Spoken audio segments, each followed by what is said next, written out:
Hello, ladies and gentlemen. So this week we are talking about texture.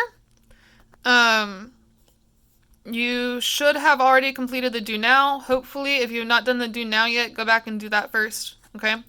And then you have this activity you're on right now, which is mostly materials. And then I have two questions for you that I want you to leave in your response. Okay. And I'm going to ask those questions in this video. So watch the whole video through so that you get those two questions. Okay, so once you're done with this one, with this activity, like later this week, guys, you will have a couple of images, and by a couple, I actually mean four. You'll have some images, though, where you have questions about those images, and you just respond to those, okay? Excuse me, I need some water. 1 second. Okay, alright, so, quickly, textures. Guys, we are talking first, we're going to talk first about some texture words, actually. Let's look at texture words first. So when we're talking about texture this week, we're talking about visual texture, okay? So we are looking at both actual and implied textures.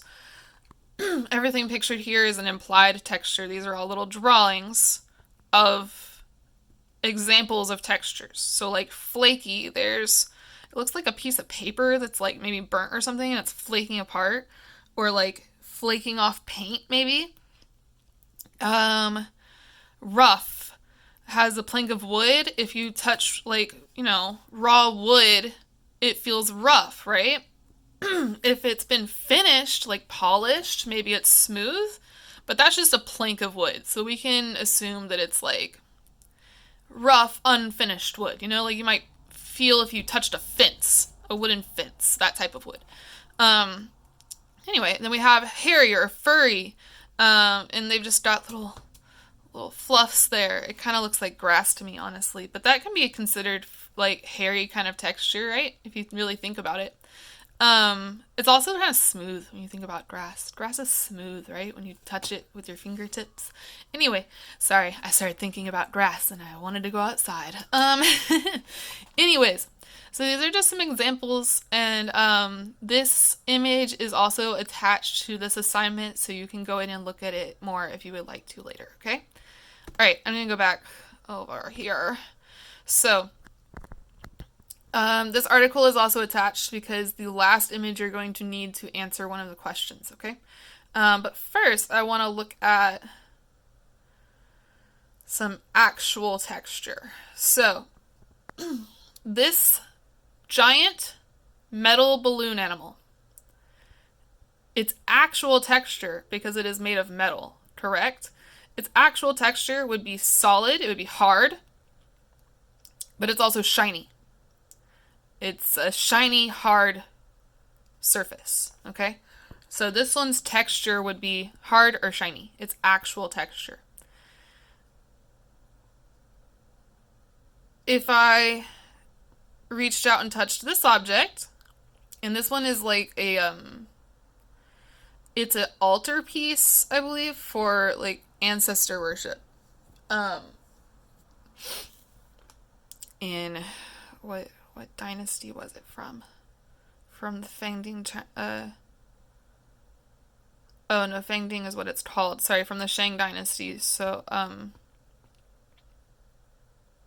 11th century BC. It's like from like 10,000 BC, you guys. Anyway, so they worshipped ancestors back then. Anyways, sorry, I wanted to explain a little bit because it's for ancestor worship, and saying that on its own sounds a little woo.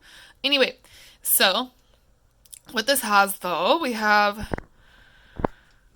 sorry. Okay.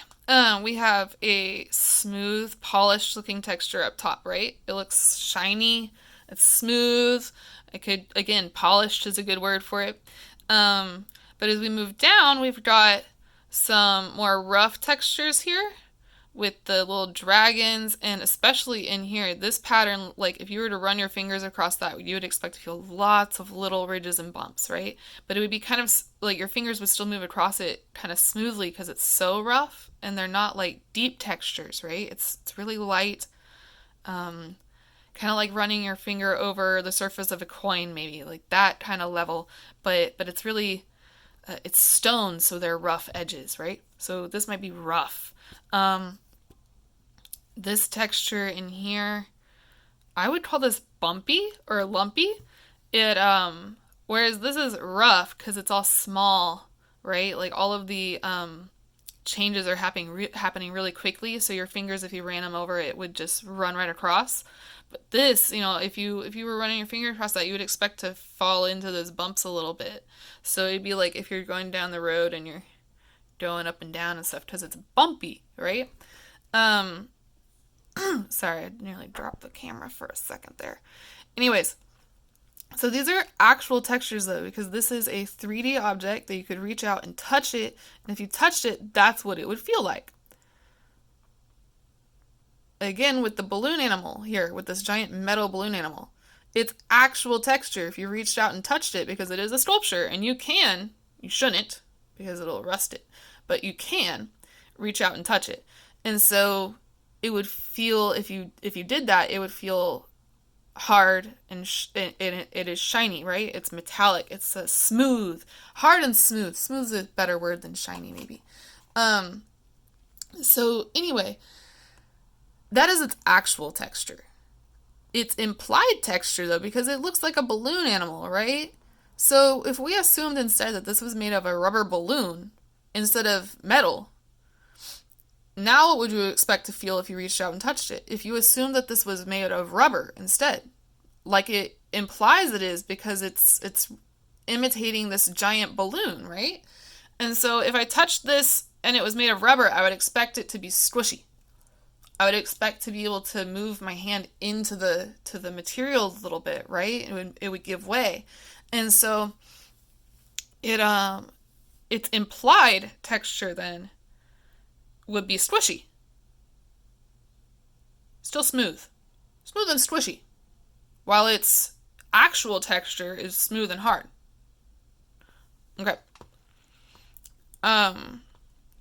So speaking of implied texture, actually, pause on implied texture. We're going back up here.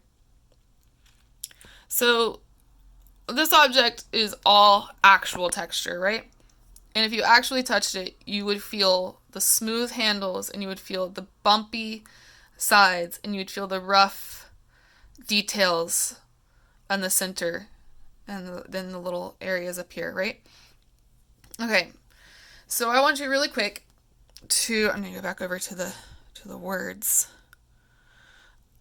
Your first question. So in your response, I want you to tell me number 1. I want you to choose a spiky object. So maybe prickly, okay? Anything but thorns because it's showing us thorns. So something prickly or spiky. I would consider those to be similar things. So prickly or spiky. I want you to tell me an object that is either prickly or spiky, or both. And I want you... Nope, just that. Just tell me an object that is prickly or spiky. That is question number 1. Okay? All right. Onward. So, in this painting by Peter Claes, it's just called Still Life. This is a hyper-realistic, like photorealistic artwork. It is a painting though, so everything in this is fake. It is just a painting. If you reached out and touched it, its actual surface would be a flat, smooth canvas. Okay? But what are its implied textures? Because he's made this photorealistic. It looks like you could reach out and grab these cookies or grab that knife. Oop, I made it blurry. Sorry. But you could reach out and grab those objects and pick them up and feel them. What would they feel like? So say I picked up one of these little, I think they're peach pits. They look like peach pits to me. Say I picked up one of these peach pits. I would expect that peach pit to feel hard. It wouldn't give way if I squished it. It would be hard.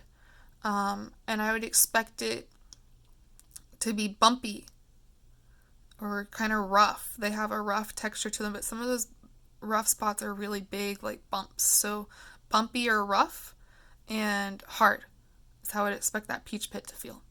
So for question number 2, I want you to pick literally any other object in this painting. You cannot pick the peach pits because I already talked about them, but literally anything else in this painting. And again, this article is attached in this assignment as well, so you can go to it and you can look at this painting closer up. But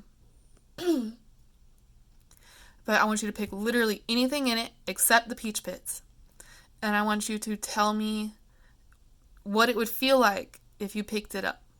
Like if you picked up this pie or a piece of lemon or this knife or this pitcher over here. If you picked up literally anything in this, pick one thing and just tell me what you chose and how you would expect it to feel. Okay? So that is question number 2. Pick literally any object in here besides the peach pits and tell me how you would expect it to feel. Okay. Signing off.